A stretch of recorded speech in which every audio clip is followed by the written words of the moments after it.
Does that feel like a threat to you? Apparently, all of this mayhem is cheered by the President of the United States and by 20-somethings with laptops and nicknames like Big Balls. But I've been doing this for a long time, and I know that Moscow and Beijing and Tehran and Pyongyang cannot believe their luck. Now we come to learn that people in the most dangerous and sensitive jobs on the planet put extremely specific pre-decisional discussions about a military attack on Signal, which could be intercepted by the Russians and the Chinese.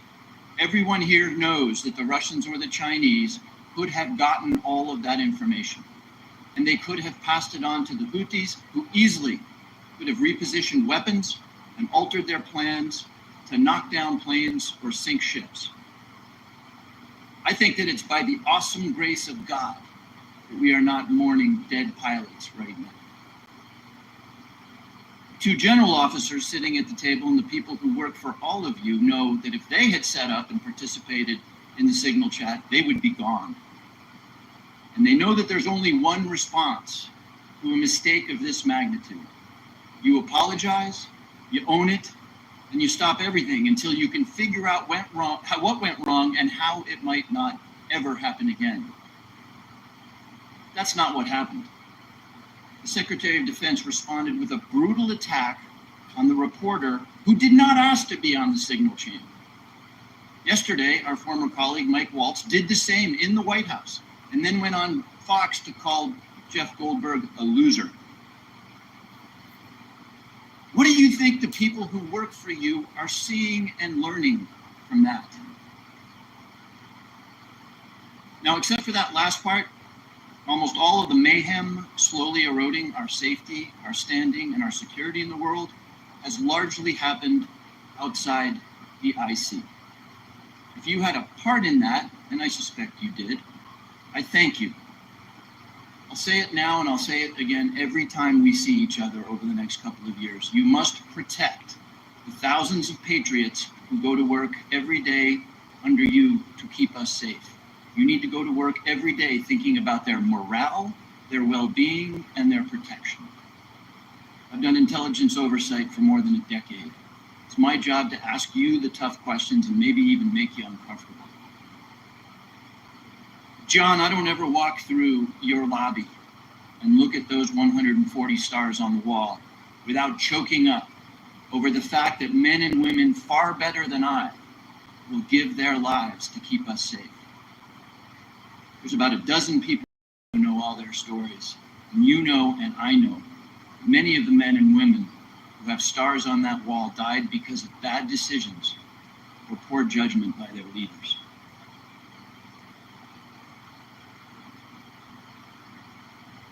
I feel like mom and pop businesses are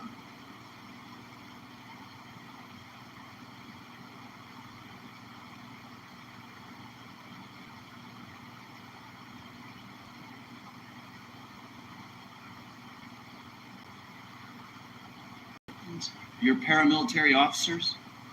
If you shut down some unit because Steve Bannon or Seb Gorka doesn't like it, America will be less safe and people will get hurt.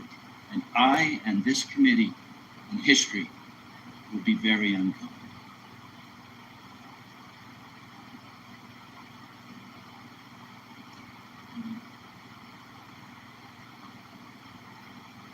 Gentleman yields. Now recognize Director Gabbard to make a statement on behalf of the intelligence community. Thank you very much, Chairman Crawford and Ranking Member Himes, members of the committee. Thank you for the opportunity for us to be here to present the 2025 Annual Threat Assessment. I'm joined here by my colleagues from the CIA, DIA, FBI, and NSA. Our testimony today offers the collective assessment of the 18 U.S. intelligence elements making up the U.S. intelligence community and draws on the intelligence collection and information available to the IC from open source and private sector and the expertise of our analysts. It evaluates what the IC assesses most threatens our people and our nation's ability to live in a peaceful, free, secure, and prosperous society. As you know very well, we face an increasingly complex threat environment that is threatening us here at home and our interests abroad. I'll begin by focusing on what most immediately and directly threatens the United States and the well-being of the American people. Non-state criminal groups and terrorists putting American lives and livelihood at risk. I'll then move on to focus on the key nation states who have the capability to threaten our security and the interests of the United States. Cartels, gangs, and other transnational criminal organizations in our part of the world are engaging in a wide array of illicit activity, from narcotics trafficking to money laundering, smuggling of illegal immigrants, and human trafficking, which endanger the health, welfare, and safety of everyday Americans. Based on our latest reporting available for the year-long period ending October 2024, cartels were largely responsible for the deaths of more than 54,000 American citizens due to synthetic opioids. Mexico-based transnational criminal organizations are the main suppliers of illicit fentanyl to the U.S. market and are quickly adapting to enforcement and regulatory pressures by using multiple sources and methods to procure precursor chemicals and equipment, primarily from China and India, many of which are dual-use chemicals used in legitimate industries. Independent fentanyl producers are also increasingly fragmenting the drug trade in Mexico. The ready availability of precursor chemicals and ease of making illicit fentanyl have enabled independent actors to increase illicit fentanyl production and smuggling operations in Mexico. Cartels are profiting from human trafficking and have likely facilitated more than 2 million illegal immigrants encountered by law enforcement at the U.S. Southwest border in 2024 alone, straining our vital resources and putting the American people at risk. Criminal groups drive much of the unrest and lawlessness in the Western Hemisphere. They also engage in extortion, weapons and human smuggling, and other illicit and dangerous revenue-seeking operations, including kidnapping for ransom, forced labor, and sex trafficking. While some of these key drivers of migrants are expected to persist, heightened U.S. border security enforcement and deportations under the Trump administration are proving to serve as a deterrent for migrants seeking to illegally cross our borders. U.S. Border Patrol apprehensions along the southwest border in January 2025 dropped 85% from the same period in 2024. Transnational Islamist extremists such as ISIS and Al-Qaeda and affiliated jihadi groups continue to pursue, enable, or inspire attacks against the United States and our citizens abroad and within the homeland to advance their ultimate objective of establishing a global Islamist caliphate. This includes heightened efforts to spread their ideology to recruit and radicalize individuals in the U.S. and the West. While the New Year's Day attacker in New Orleans had no known direct contact with ISIS terrorists, he was influenced and radicalized by ISIS ideological propaganda, as one example. Al-Qaeda and its affiliates continue to call for attacks against the United States as they conduct attacks overseas. These jihadist groups have shown their ability to adapt and evolve, including using new technology and tactics to spread their ideology and recruit new followers. A range of non-state cyber criminals are also targeting our economic interests, our critical infrastructure, and advanced commercial capability for extortion, other coercive pursuits, and financial gain. These actors are using a variety of tactics, including phishing, ransomware, and denial of service attacks to disrupt our systems and steal sensitive and lucrative information, using available technologies and taking advantage of U.S. cyber vulnerabilities. Ransomware actors last year, for example, attacked the largest payment processor for U.S. healthcare institutions, and another set of criminal actors conducted cyber attacks against U.S. water utilities. Some of these non-state cyber actors also operate as proxies for or emulate similar activities being carried out by major state actors. The IC sees China, Russia, Iran, and North Korea engaging in activities that can challenge U.S. capabilities and interests, especially related to our security and economy. They are in some cases working together in different areas to target U.S. interests and to protect themselves from U.S. sanctions. At this point, the IC assesses that China is our most capable strategic competitor. Under the leadership of Xi Jinping, the People's Republic of China seeks to position itself as a leading power in the world stage, economically, technologically, and militarily. Beijing is driven in part by a belief that Washington is pursuing a broad effort to contain China's rise and undermine CCP rule. China's most serious domestic challenge is probably China's slowing economy and the potential instability that could occur if socioeconomic grievances lead to large-scale unrest. Growing economic tensions with the United States and other countries could also weigh on China's plans for economic growth and domestic job creation. China's military is fielding advanced capabilities, including hypersonic weapons, stealth aircraft, advanced submarines, stronger space and cyber warfare assets, and a larger arsenal of nuclear weapons. While it appears they would like to develop and maintain positive ties with the United States and the Trump administration to advance its own interests and avoid conflict, China is building its military capability in part to gain an advantage in the event of a military conflict with the United States around the issue of China's efforts towards unification with the Republic of China or Taiwan.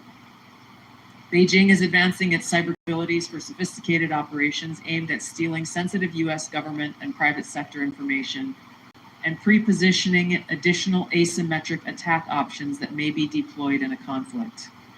China's cyber activities have been linked to multiple high-profile breaches, including last year's massive compromise of US telecom infrastructure, commonly referred to as Salt Typhoon. Beijing currently dominates global markets and strategically important supply chains, for example, with the mining and processing of several critical minerals. In December, China imposed an export ban to the United States on gallium, germanium, and antimony, all of which are important to the production of semiconductors and our defense technologies. This was in direct response to US export controls on chips designed to broadly limit PRC access to advanced chips and chip-making equipment. China also aims to compete in other critical global industries, including AI, legacy semiconductor chip production, biomanufacturing and genetic sequencing, and medical and pharmaceutical supply production. Russia's nuclear and conventional military capabilities, along with its demonstrated economic and military resilience, make it a formidable competitor. Moscow has more nuclear weapons than any other nation. It could inflict catastrophic damage on the United States and the world in the event of a major war that Russian leaders feared put them and their regime at serious risk. In late 2024, Russia announced updates to its public nuclear doctrine, expanding the conditions under which Russia would consider using nuclear weapons. Russia is building a more modern and survivable nuclear force designed to circumvent US missile defense through reliable retaliatory strike potential. It intends to deter the US by holding the US homeland at risk and by having the capabilities to threaten nuclear war in a conflict. Russia's developed advanced cyber capabilities and has attempted to pre-position access to US critical infrastructure for asymmetric options and make it a persistent cyber threat. Russia's cyber activities have been linked to multiple high-profile breaches, including the 2023 hack of Microsoft. Russia is also fielding new capabilities in anti-satellite weapons meant to degrade US and allied space infrastructure. Among Russia's most concerning developments is a new satellite intended to carry a nuclear weapon as an anti-satellite weapon, violating long-standing international law against such activity and putting the US and global economy at risk. Iran continues to seek to expand its influence in the Middle East, despite the degradation to its proxies and defenses during the Gaza conflict. Iran has developed and maintains ballistic missiles, cruise missiles, and UAVs, including systems capable of striking US targets and allies in the region. They've shown a willingness to use these weapons, including during a 2020 attack on US forces in Iraq and in attacks against Israel in April and October 2024. Iran's cyber operations and capabilities also present a serious threat to US networks and data. The IC continues to assess that Iran is not building a nuclear weapon, and Supreme Leader Khamenei has not authorized the nuclear weapons program that he suspended in 2003. We continue to monitor closely if Tehran decides to reauthorize its nuclear weapons program. In the past year, we've seen an erosion of a decades-long taboo in Iran on discussing nuclear weapons in public, likely emboldening nuclear weapons advocates within Iran's decision-making apparatus. Iran's uranium stockpile is at its highest levels and is unprecedented for a state without nuclear weapons. Iran will likely continue efforts to counter Israel and press for a U.S. military withdrawal from the region by aiding, arming, and helping to reconstitute its loose consortium of like-minded terrorist actors, which it refers to as its axis of resistance. Although weakened, this collection of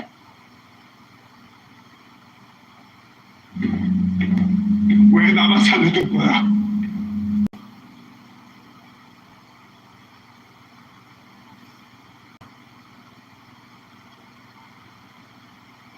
stronger strategic and conventional capabilities that can target U.S. forces and allies in the region, as well as the U.S. homeland, to bolster North Korea's leverage and stature, defend its regime, and achieve at least tacit recognition as a nuclear weapons power.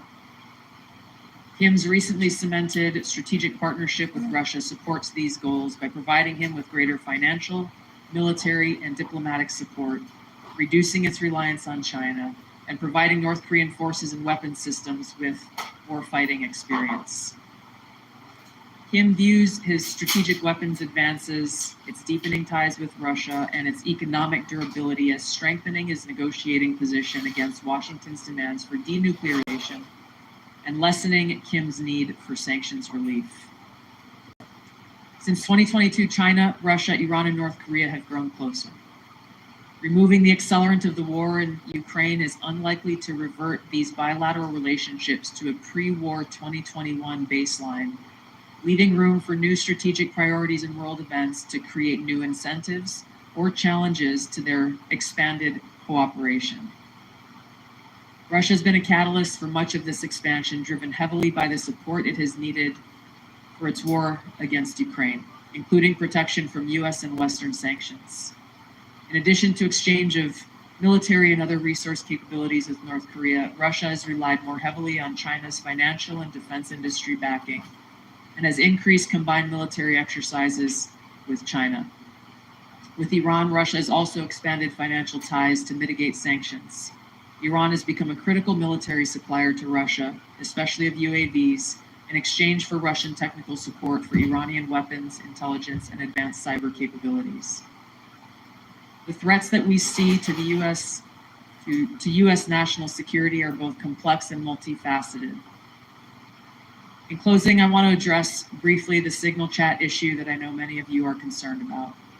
The President and National Security Advisor Waltz held a press conference yesterday with a clear message. It was a mistake that a reporter was inadvertently added to a Signal chat with high-level national security principals having a policy discussion about imminent strikes against the Houthis and the effects of the strike. National Security Advisor has taken full responsibility for this, and the National Security Council is conducting an in-depth review along with technical experts working to determine how this reporter was inadvertently added to this chat. The conversation was candid and sensitive, but as the President National Security Advisor stated, no classified information was shared. There were no sources, methods, locations, or war plans that were shared. This was a standard update to the National Security Cabinet that was provided alongside updates that were given to foreign partners in the region. The Signal Message app comes pre-installed on government devices. In December of 2024, CISA stated, quote, "We strongly urge highly targeted individuals to immediately review and apply best practices provided in the guidance to protect mobile communications, including consistent use of end-to-end encryption." And they named Signal as an app, as an example of such an end-to-end encrypted messaging app.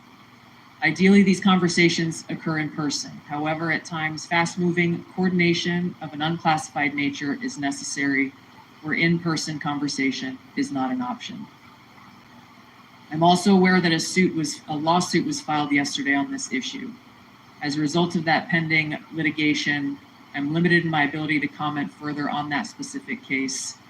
My Office of General Counsel will be in close contact with the Department of Justice on this matter. The most important thing to the American people and to all of us is the success of this military operation against terrorists who have been and continue to attack American service members was extremely successful. Thanks to the leadership of President Trump in the actions of our brave men and women in uniform. As the heads of the American people's intelligence community, we will continue to provide the President, you in Congress, and our warfighters with timely, unbiased, relevant intelligence to keep our country secure, free, prosperous, and at peace. Thank you, Mr. Chairman. Thank you, Director Gabbard. We now turn to member questions. I'll recognize myself for 5 minutes. I want to talk about, before I get into the threats, I want to talk about something we've talked about in this committee and in this setting before. We've had IC agency leaders commit to complying with our document requests but not follow through. I don't know if this is due to direction from previous administration or middle management obstruction, but I find it completely unacceptable. In fact, I had to subpoena the NSA in order to cooperate with our AHI investigation last year. As you all know, it's the charge of this committee to conduct rigorous oversight, and part of that oversight is to occasionally requires us that we request documents from your organizations to enable our investigations. We cannot adequately do our jobs without your partnership and your cooperation. General Hawk and General Cruz, we had this conversation here before last year, and I'm not satisfied with your responsiveness. Therefore, I'm going to ask that question again on the record in this open setting to each of you. Do I have your unequivocal commitment to cooperating with document or other information requests from this committee, General Hawk? We do, Chairman. Thank you, General. Director Patel. We do, Mr. Chairman. Director Gabbard. Yes, Chairman. Director Ratcliffe. Yes, you do, Chairman and Ranking Member. And I want to start by saying it's good to be back. It's good to see you. And as you all know, I have a special appreciation for the work that this committee does, having previously been a member. I also understand the importance of the oversight role that it has. And so you have my full commitment and my understanding about what your responsibilities are and my obligation to keep you fully and currently informed, and I will do that. Appreciate that. General Cruz. Chairman, of course, you have our continuing support on this critically important effort. Thank you. I appreciate that. I want to turn now to something that's a topic of conversation and really needs to be, and that's our own neighborhood here in our Western Hemisphere. I mentioned in my opening statement, I'm concerned about encroachment in the Western Hemisphere, not just by China, but other adversaries like Russia and Iran, from Russian military cooperation with and support to Venezuela and Nicaragua, CCP-linked companies, acquisition of critical assets in Central and South America, Iran's defense agreement with Bolivia, the establishment of a technical military cooperation commission, including Venezuela, Cuba, China, Russia, and Iran. And I could list several more alarming examples. I'm afraid we focus so much of our attention across the world that we've lost sight of our own neighborhood, leading to the anti-American regimes gaining permanent footholds within striking distance of the homeland. So, Director Gabbard, to the extent that you can discuss it in this setting, what is the intelligence community's assessment of adversary encroachment in the Western Hemisphere? Mr. Chairman, we'll be able to go into greater detail in the closed session, but the intelligence community assessment reflects what you have just detailed and outlined. The continued competition, encroachment, and investments that are occurring in the Western Hemisphere have rapidly increased and continue to pose a threat both to our economic interests and to our security. Every day there are new reports of further attempts. One just recently that came up yesterday with investments that are being made in the southeast part of the United States. Again, I'll go into this further in a closed setting, but the intelligence assessments that we are receiving are being shared with senior cabinet officials, Department of Energy, Commerce, Treasury, those who are working alongside us to not only monitor, but to determine the best policies that will protect our interests. Thank you. I want to turn to Director Patel real quick in the time that I have left. If you can flesh this out for me just a little bit. You indicated something that caught my attention in the proceeding yesterday, and that was your involvement with the Judicial Drug Task Force that you partner with at the state level, and how that has yielded positive results with regard to cartel activity. Can you put a little finer point on that to describe those partnerships in the 53 seconds we have remaining? Yeah, I'll try to be brief, Mr. Chairman, Mr. Vice Chairman. Thanks for having us, Ranking Member. My priorities at the FBI have been to partner with state and local law enforcement in ways that we have not done so before, particularly on information sharing, and it's a two-way street. And in order for us to effectuate drug seizures and narcotics interdictions in the 50 states, we treat them as all border states because that's what's happening. We have an American citizen die of a drug overdose every 7 minutes. That is wildly out of control and unacceptable. But the FBI cannot do that mandate and secure the American people from Washington, D.C. So we're putting resources in the field. We're working with our partners at the state and local level, and we are seeing immediate results, as we were seeing in Arkansas, as I outlined yesterday, with hundreds of arrests, thousands of pounds of narcotics seized, dozens of weapons, and multiple indictments. Thank you, Director. I'm going to yield and recognize Ranking Member Himes for 5 minutes. Thank you, Mr. Chairman. If there's something I care as much about as the national security of the United States, it's the powers and prerogatives of this Congress and its oversight duties.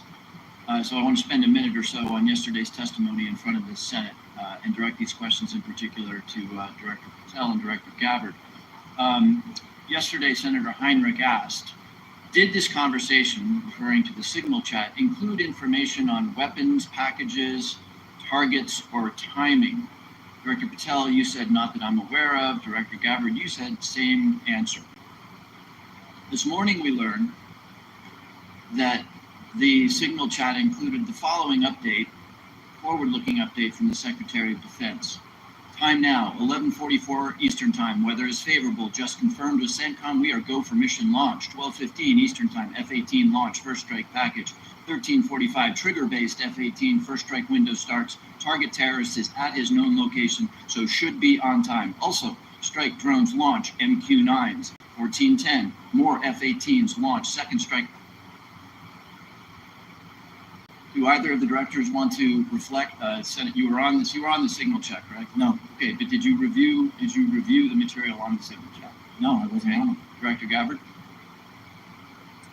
Yes, Ranking Member. My answer yesterday was based on my recollection or the lack thereof.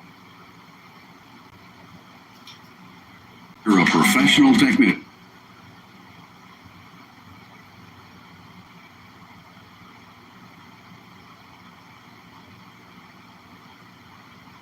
Effects that the National Security Advisor had shared. So it's your testimony that less than 2 weeks ago, you were on a signal chat that had all of this information about F-18s and MQ-9 Reapers and targets on strike, and you in that 2-week period simply forgot that that was there. That's your testimony? My testimony is I did not recall the exact details of what was included there. That was not your testimony. Your testimony was that you were not aware of anything related to weapons packages, targets, and timing. As the testimony yesterday continued on, there were further questions related to that, where I acknowledged that there was conversation about weapons, and I don't remember the exact wording that I used, but I did not recall the specific details that were included. Director Gabbard, you've reasserted that there was no classified information. I think we can all agree that that information shouldn't have been out there. But let me ask you this. Are you familiar with the ODNI's classification guidance? I'm We familiar. actually got a copy right here. If I read you a part of that guidance, I wonder if you could tell me what the level of classification indicated is. I'm reading from your classification guidance, and the criteria is information providing indication or advanced warning that the U.S. or its allies are preparing an attack. Do you recall what your own guidance would suggest that be classified? I don't have the specifics in front of me, but it would point to what was shared would fall under the DoD's classification system and the Secretary of Defense's authority. So let me help you, because there's a very clear answer. You You don't, I guess you don't have it, but information providing, this is the ODNI guidance, information providing indication or advanced warning that the U.S. or its allies are preparing an attack should be classified as top secret. Disagree with that? I don't disagree with that. I just point out that the DoD classification guidance is separate from the ODNI's classification guidance. Do you think it would be materially different? Ultimately, the Secretary of Defense holds the authority to classify or declassify. Do you think it's likely that DoD guidance is materially different from what I just read? I haven't reviewed the DoD guidance, so I can't comment.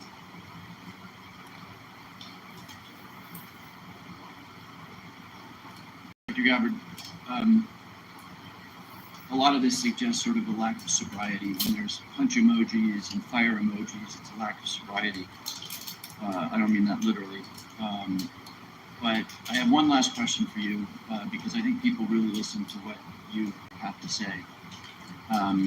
You, on March 15th, as DNI, retweeted a post from Ian Miles Chong, who is listed on RT, that's Russia Today's website, as, quote, a political and cultural commentator who has contributed content to RT since at least 2022. Director Gabbard, do you think that it's responsible for you as head of the intelligence community and the principal presidential intelligence advisor to retweet posts from individuals affiliated with Russian state media? That retweet came from my personal account, and I would have to go back to look at the substance of the tweet. Can I just so that we don't have a lack of confusion amongst our allies and enemies and us, can I act perhaps that you not think that you should be saying one thing on your personal account than you say officially? I maintain my First Amendment rights to be able to express my own personal views on different issues. Thank you. I yield back, Mr. Chairman. Gentleman yields, and I recognize the distinguished Vice Chairman, General Kelly. Yeah, I'd now, for the first 30 seconds, Mr. Ratcliffe, or Director Ratcliffe, formerly known as Texas, from this Mississippi guy, I'd like to give you 30 seconds if you have anything to respond to what Ms. Gabbard Director Gabbard, I'm sorry, just said. Well, Mississippi, it's good to see you again. And I appreciate the opportunity. You know, there's so much talk about this Atlantic article and about things that were said and that could have happened instead of a focus on what did happen. So my responsibility as CIA director, one of its responsibilities is to kill terrorists. And that's exactly what I did along with President Trump's excellent national security team. That's what we should be focused on. With regard to that article, I also would appreciate the opportunity to relay the fact that yesterday I spent 4 hours answering questions from senators as a result of that article that were intimating that I transmitted classified information because there were hidden messages. Those messages were revealed today and revealed that I did not transmit classified information, and that the reporter, who I don't know, I think intentionally intended it to indicate that. That reporter also indicated that I had released the name of an undercover CIA operative in that signal channel. In fact, I had released the name of my chief of staff, who is not operating undercover. That was deliberately false and misleading. And I appreciate the opportunity to reflect that my answers haven't changed. I used an appropriate channel to communicate sensitive information. It was permissible to do so. I didn't transfer any classified information. And at the end of the day, what is most important is that the mission was a remarkable success, is what everyone should be focused on here, because that's what did happen, not what possibly could have happened. Thank you, Director Ratcliffe. Director Patel, thank you for the great job that you've done. So first of all, your coordination and trying to comply with the letter that was sent last year and the year before asking for the baseball shooting, of which what I got was basically what happened on the field, and I was there, so I don't need to know that, although no one from the FBI ever talked to me about what happened. They talked to people who were not there. But I appreciate your commitment to getting us the full unredacted report, or the redactions are to protect innocent people who are not part of the process, not the people who made decisions to classify that as suicide by a cop as opposed to an assassination attempt of many members of Congress, of which I was one. Thank you for your commitment, Director Patel, because I know that you will give us what we have asked for so that we can put this to rest. Mr. Winstrup, myself, and several others. Can I get your commitment to do that, Director Patel? In fact, I just got an update, Mr. Vice Chairman, from my team. You'll have all of those materials to you and your committee by the close of business today, or at the latest tomorrow morning. And just really quickly, Director Ratcliffe, and I don't want to go over time. I think it's so important for everybody to have their time. Can you tell me the impact that DOGE has had in causing you to fire people you shouldn't have fired, or release people who are instruments of national security no longer there? Tell me if you've had any impact specifically that DOGE has caused you to lose someone who was necessary for national security.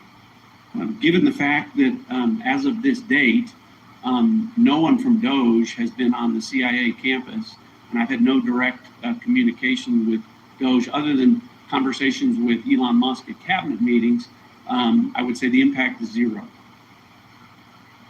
Director Patel?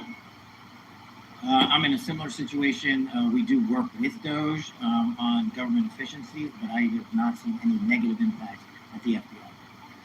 Thank you very much. And Director Gabbard, it's good to see you again too. I think we were freshmen together, you and I and Director Ratcliffe, and I'm here and you guys are there. Have you seen any impact across the whole IC that DOGE has caused things that you can't respond to?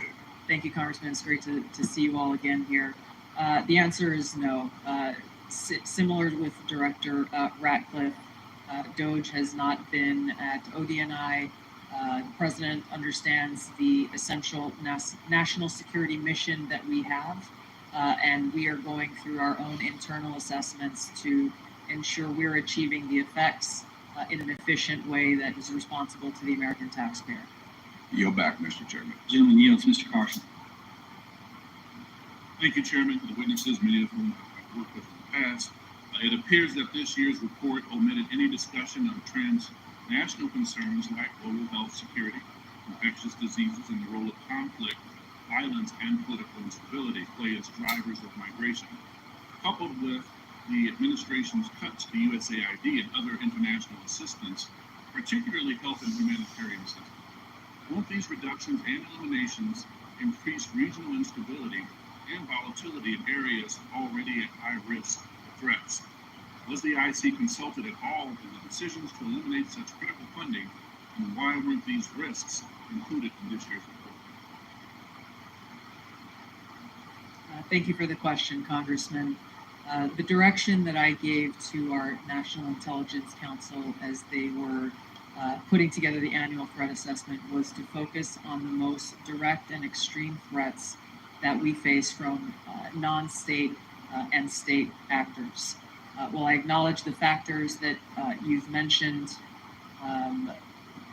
create an environment that our operators and intelligence officials need to be aware of, this year's annual threat assessment was really more targeted to focus on the direct threats that we have the ability to affect and impact. Some of those were included here that you mentioned with regard to the effects and impacts of USAID.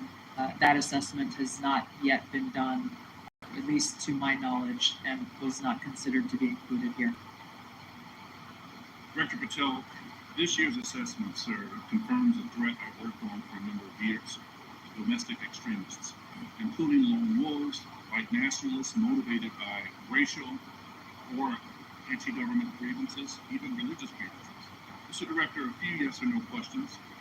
Do you, sir, agree that these domestic threats must be addressed as thoroughly as foreign extremists? All threats like that will be treated equally, yes. Is it true, sir, you moved personnel out of the FBI section responsible for countering domestic violence extremists? I don't believe I did that. Is it true, sir, that you discussed disbanding this section? I don't believe I've done that. Will you pledge today, sir, not to disband this critical section? I will pledge to you today that any personnel matters that are being worked on currently, once finalized, the congressional notification will be published to your committee. Mr. Chairman, there you go. Gentleman yields, now recognized. This can't help you tell me.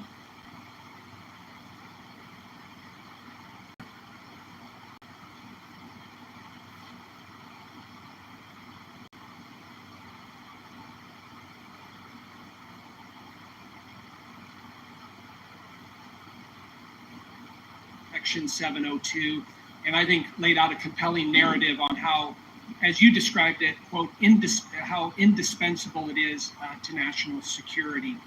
And you were also asked about a warrant requirement on Section 702. And your answer to that was, quote, on whether a warrant makes sense on 702. Your quote was, the answer is no. We're talking about national security issues where sometimes minutes matter in the ability to disrupt or interdict the bad actors or to act upon the intelligence that you can gain from that, unquote. Director, I wanted to ask you, is that still your belief today regarding the warrant requirement? Congressman, it absolutely is. You've accurately reflected my prior testimony. It is also my testimony that 702 is indispensable to our intelligence picture, and the loss of it would be catastrophic to CIA. And the reason that I say that from this position is not only is 50% of all of our critical analysis provided to the president as commander-in-chief in the president's daily brief 702 derived, 70% of CIA's success with regard to advanced weapons counterproliferation is the result of 702 collected information. And finally, 90% of CIA's successful interdictions with regard to synthetic drugs like fentanyl are the result of 702 collection. It's absolutely indispensable to the work that CIA does, and I'm glad that you gave me the opportunity to reflect that to this committee. Thank you, Director. And just to ask a follow-up on that, as you know, in the House last year when we had our FISA reform and Section 702 reform measures put in place, you know, we had a debate, robust debate on the House floor regarding the warrant requirement. It was a very, very close vote, 212 to 212. Director Eckler, what can you tell our members to alleviate and reassure them on, again, the harm that a warrant requirement would do to 702? Well, Congressman, it would impose a de facto ban on lawfully querying previously collected data to find threats against U.S. persons and government officials. So that would be, again, catastrophic to our efforts to keep our community safe. And I would also point out, because I know that these are legitimate concerns with regard when we talk about FISA and 702 specifically, everyone on this committee recalls that when I was a member, I also called out FISA abuses when they occurred. And I don't want there to be any violation of Americans' civil liberties and Fourth Amendment rights. But I would point to the CIA's frankly impeccable record of compliance, and we can talk about that more in a closed session. Thank you, Director. Director Patel, I want to turn to you. Similar in your Senate confirmation, you were asked extensively about 702. And as you know, in our bill that we passed last year, we put lots of reforms and changes and protocols in place for the FBI. And I know that you're supportive of many of those. Specifically on the impracticalities of a warrant requirement on 702, you were quoted as saying, when you were asked about it, it is almost impossible to make that function of the warrant requirement work and to serve the national no-fail mission. Is that still your testimony here today? Great to see you, Congressman. Yes, that's my testimony. Thank you. As you know, the reforms that we put in place were significant, requiring the FBI personnel to get a supervisor or attorney approval to conduct U.S. person inquiries, requiring high-level approvals up to the FBI deputy director level before certain queries are conducted on U.S. elected or appointed officials, candidates, or media personnel, requiring the Department of Justice to audit all U.S. person queries performed by the FBI within 6 months of each, 6 months of each query, reducing the number of FBI personnel who have the ability to query. Can you talk about the current implementation of those reforms and how that's going, Director Patel? Absolutely. With probably the most recent one, in terms of 702 query reviews, we only have about 200 left when it comes to U.S. persons, and we will promulgate those findings to you. But as of today, of all the U.S. persons queried in the 702 databases, there's only been one instance of negligent conduct. We have already implemented limited access to those who actually know how to use the FISA process in 702, and we have implemented a direct reporting structure to the Office of the Director and the Deputy Director to make sure that anyone, whether it's intentional or unintentional, abuses the 702 query system is brought to our attention immediately, and we will take that on for action directly. And in terms of piggybacking off Director Ratcliffe's, the public defender in me realizes the importance of constitutional due process more than anyone. The staffer in me from the House Intelligence Committee may be the only person who's worked more on FISA reform and exposing FISA abuse in modern congressional history. And the terrorism prosecutor in me and the JSOC civilian in me tells me that we cannot do away with 702 or FISA Title I and Title III, but we can work with you and your committee to make it better. I don't know all those ideas. I don't have all those answers, but you have my commitment that we will use it appropriately going forward. Thank you, Director. I yield back. Gentleman yields, Mr. Castro. Thank you, Chairman. Tulsi, you and I came into the Congress together in 2013. And Cash, you and I was serving in the Intelligence Committee when we worked in the Intelligence Committee. And John, you and I are both from Texas, and we both served together on the Intelligence Committee. Well, the idea that this information, if it was presented to our committee, would not be classified, we all know is a lie. That's ridiculous. I've seen things much less sensitive be presented to us with high classification. And to say that it isn't is a lie to the country. I want to ask the generals now. The NSA is principally in charge of intercepting things like signals intelligence from other countries. General, I want to ask you, if your organization, your agency, intercepted something like this from Russia or China or some other country, would you consider this classified information? Representative, we would be classifying based off of our sources and so those would be the things that, in terms of how we process, how we would be able to obtain the information and how we report it, we would classify based off of our sources. So if you knew that the Secretary of Defense and the National Security Advisor of Russia or China and the head of the Foreign Ministry and all of the folks who were associated with that signal chain, if you intercepted that information, General, would you consider it classified? It would be classified based off of our collection. So the NSA would classify it, would Based determine it off as classified. of the protection of our own sourcing method, not necessarily based on the content, but how we collect it. But it would be classified.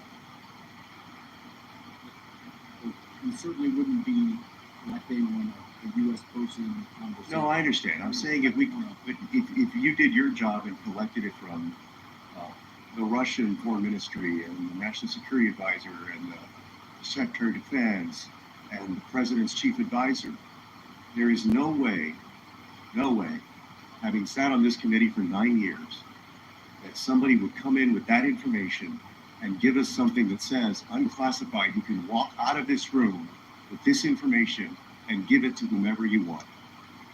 You know, with all respect, you and I worked on the committee at the same time. Tulsi, you and I came in together. I've never had an issue with beef with you. John, you and I are both from Texas. We all know that's a lie. It's a lie to the country. I want to ask about the Alien Enemies Act really quick while I have time. The president has used the Alien Enemies Act, a wartime authority last used to detain German and Japanese nationals during World War II, to summarily deport people accused of being members of the Venezuelan gang, Tren de Agua. To invoke this law, the president must demonstrate that the United States is under invasion by a foreign nation or government. They have alleged that we are under invasion by the Venezuelan government. The idea that we are at war with Venezuela would come as a surprise to most Americans. The unclassified version of the annual threat assessment the intelligence community just released makes no mention of any invasion or war that we are fighting with the nation of Venezuela.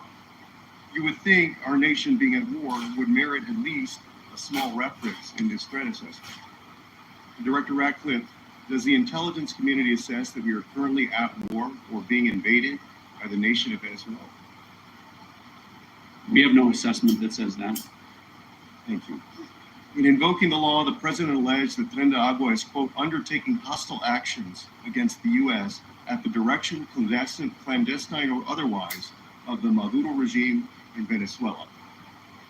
Director Gabbard, does the intelligence community assess that the Venezuelan government is directing Tren de Agua's hostile actions against the United States? There are varied assessments that came from different intelligence community elements. I'll defer to Director Patel to speak specifically to the FBI. But let me ask you, so you're saying there are conflicting assessments that have come from the IC? That's correct. Okay. Thank you. We'll take it up in closed session. You know, your threat assessment makes issue of highlights fentanyl trafficking as a top threat to the United States, yet support for law enforcement cooperation with Mexico has been put on hold, and there's been a threat of invasion to Mexico by the United States.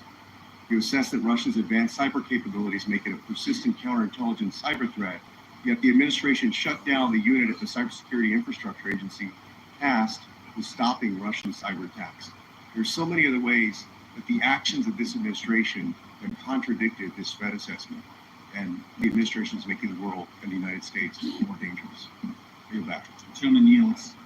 Gentleman from Pennsylvania, Mr. Fitzpatrick.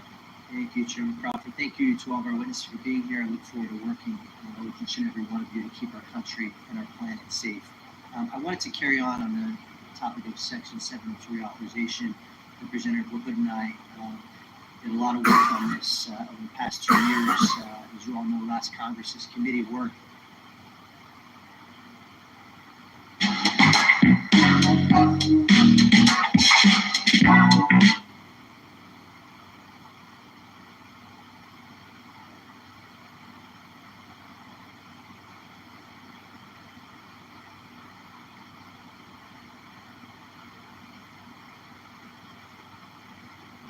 address past abuses.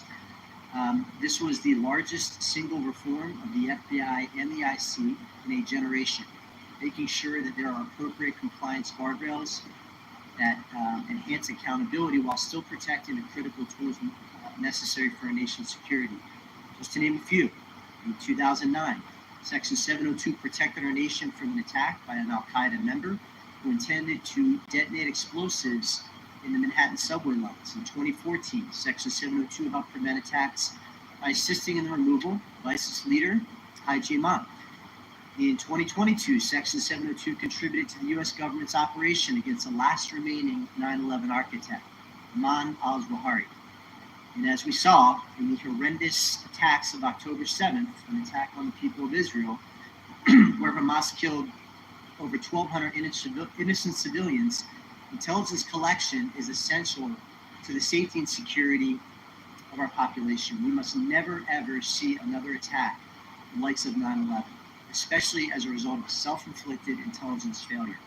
Not reauthorizing the use of this authority in this coming year would intentionally and willingly put the United States at a disadvantage against actors who seek our destruction. Representative LaHood touched on the warrant requirement. As you all know, that is really the linchpin here. And I think it's abundantly clear for members of this committee, members of this Congress, and for members of our intelligence community to understand that a warrant requirement is on the collection of data. The warrant requirement cannot apply to the querying of already lawfully collected data. To follow that theory to its logical extreme would be to say that a police department who has an evidence locker containing lawfully collected data has to get a warrant to re-enter that evidence locker. It'd be akin to say to a police officer they cannot run a license plate, which is querying off of lawfully collected Department of Transportation data without getting a warrant. It would shut down the courts, it would shut down law enforcement, it would make our country much less safe. So I want to ask Director Patel, Director Radcliffe, I want to yield the floor to you as we will be working with all of you, particularly your two agencies on reauthorization, to share your thoughts.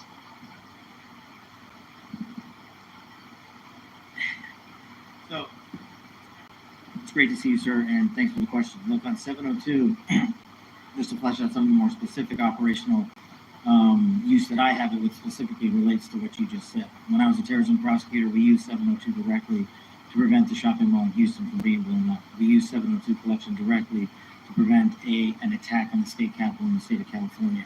And those individuals were prosecuted and are currently in prison. And balancing that awesome responsibility with the constitutional protections that every American should have, when we're talking about U.S. persons specifically, is something that I keep in mind on every single decision surrounding 702. As Director Radcliffe stated, and it's been my experience, while I understand and appreciate the concerns for the warrant requirement based on U.S. persons. If there is a solution that allows that to happen in real time, then we can have that discussion. But I have not encountered one, and thus it obviates the need in my perspective, in my mission set to protect the American people and hometown criminals in its application. So where it is now with the reforms y'all have implemented, we've done a great job on protecting American civil liberties, and I'm always open to, and I do believe we can do some more. Vice Ratcliffe? Good to see you again, Congressman. I agree with Director Patel's comments with regard to that. I'll start out by saying, obviously in this role, I'm not a policymaker, but at the appropriate time, when this comes up for renewal, I think I made it clear and will make it clear from the CIA's perspective, the indispensability of 702 as a tool to providing the commander-in-chief an accurate picture of the threat environment. You mentioned some examples of 702 success. When we get into the classified session later this afternoon, I have some further examples of 702 success that we can talk about, and I think that reflects my position. Thank you all. I yield back. Gentleman yields. Mr. Krishnamurthy. Good morning. Thank you, Mr. Chair, and thank you to our witnesses for coming. Thank you for your service. Director Gabbard, you said no classified information was included in the signal chat, correct? That's correct. And President Trump also said there was no classified information in the signal chat, and Secretary Hegseth said nobody was texting war plans. There was absolutely no classified info in that chat. Lieutenant General Cruz, I'd like to talk to you about a couple things real quick. Executive Order 13526, Section 1.48. This is the Trump administration's executive order with regard to classified information. It says, information shall be classified if its unauthorized disclosure could reasonably be expected to cause damage to national security, including military plans, weapons systems, or operations. You don't disagree that that's accurately quoted, right? That's a quote from the and DOD 5200.01, this is the DOD's manual on classification, says, quote, information shall be classified if its unauthorized disclosure could reasonably be expected to cause describable damage to national security. This includes military plans, weapon systems, or operations. You don't disagree that I quoted that accurately, right? That's awesome. Can I show you I'd like to show you the text that Secretary Hegseth actually published to the world. Now, Lieutenant General Cruz, as Ranking Member Himes said, it says, time now, weather is favorable, just confirmed with CENTCOM we are a go for mission launch. And it says at 12:15 Eastern, F-18 launch, first strike package. F-18s are military systems, correct? Weapon systems. 1345, trigger-based F-18 first strike window starts. Target terrorist is at his known location, but should be on time. Also, strike drones launch, MQ-9s. MQ-9s is a weapon system, correct? Okay. I think applying the executive order as well as the DOD manual to this fact pattern, we clearly have weapon systems that have been identified. That is classified information. Now, the reason why it's important that this information not be disclosed is that we don't want the adversaries to know what's about to happen, right, sir? Well, I would draw a small distinction there. You referenced and asked if that platform, the two platforms are weapon systems. They are, but those terms are used all across the globe in a lot of contexts. So it's really about how they use this particular document. I just want to clarify that the use of those. I understand. In this situation, those are operational details. They are operational details, but again, as you quoted the DOD instructions, operations. So as you further go down into what are the operational details, I think as we had a discussion yesterday, the important aspects, I think all of us are very familiar with. This is classified information. This is classified information. It's a weapon system, as well as sequence of strikes, as well as details about the operations. And so I think that just piggybacking off of what some other members have said, using the DOD's manual as well as the executive order in operation today with the Trump administration, this text message is clearly classified information. Secretary Hegseth has disclosed military plans as well as classified information. He needs to resign immediately. He needs to resign immediately, and a full investigation needs to be undertaken with regard to whether other similar signal chats are occurring in this administration. I'd like to turn my attention to another topic. Director Patel, according to the DOJ, in 2022, the FBI led Joint Terrorism Task Force, JTTF, in my hometown of Chicago, valiantly led efforts to prevent a plot to attack Naval Station Great Lakes in Illinois. You don't dispute that, do you, sir? I'm not familiar with it, but I don't dispute what you're telling me. Thank you. A memo obtained by ABC 7 News Chicago said that this task force will now be, quote, actively supporting, close quote, the Department of Homeland Security and its immigration enforcement. You don't dispute that either, do you? I'm just not familiar with it, sir. Okay. Sir, I just have to say, the DOJ has now tasked JTTFs to shift some resources to immigration enforcement efforts. And I don't say this lightly, if there's a terrorist attack anywhere in the country, including in Chicago, and it was because the JTTFs in part shifted resources, they'll be held to pay. Thank you, sir. Gentleman's time has expired. Gentleman from Georgia, Mr. Scott. Thank you, Mr. Chairman. Director Gabbard, was the target terrorist named in the text, or was it simply referred to as target terrorist? The target was not named. Thank you. Was the location named? Congressman, no locations were named. Thank you. Director Patel, there was a specific accusation made about how close we are working with Mexico currently. My understanding, and I want to congratulate you on this, and I think it shows a shift of focus at the FBI since you've taken over to what it should have been doing all along, which is chasing the 10 most wanted that are threatening our country. My understanding is that 2 of the 3 were actually arrested in Mexico and being extradited back to the United States. Is that correct? Yes, sir. We have been working. One of the first meetings I took as FBI director was my counterpart, Secretary Farouche in Mexico. And subsequent to that, we have extradited or expelled from Mexico 2 top 10 of the FBI's most wanted list and 33 other criminals. Well, it sounds to me like we're working closer with them today than we have in the last several years. And that the focus of the FBI has shifted to actually protecting American citizens instead of arresting pro-life protesters. Our mission is to find violent criminals wherever they are, and if they're in Mexico, we're going to get them. Thank you. And I appreciate you, and I appreciate the change in the focus of the FBI. I want to talk with you a little bit about the counterintelligence threats, one of which was an active duty U.S. Army soldier charged with conspiring to transmit national defense information to individuals located in China. What can you say in this setting? Can you briefly...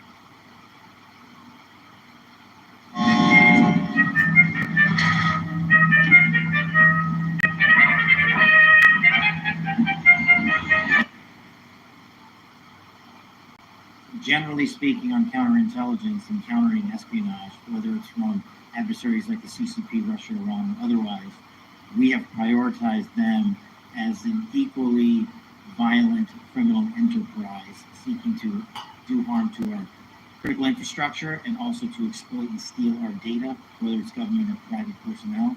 And so we have expanded our resources into them and working with the interagency to make it better. Thank you. I want to move on to the issue of the threshold of parole under the previous administration and the number of illegal immigrants that have come into this country, including people with known membership in terrorist groups. Those individuals that pose a risk and that we have captured and are being deported, are we sharing the biometric and biographic information with our allies to mitigate their ability to relocate or operate abroad? What we are doing at the FBI is sharing the information allowed to with our side partners And then on an individual basis, we are trying to share information with other partners who deemed individuals that they find of consequence. As you move further into your position, if you have additional recommendations on how we better share information, please let us know. Director Ratcliffe, China's influence on the Panama Canal has increased since 2017. Panama became the first Latin American country to sign on to China's Belt and Road Initiative.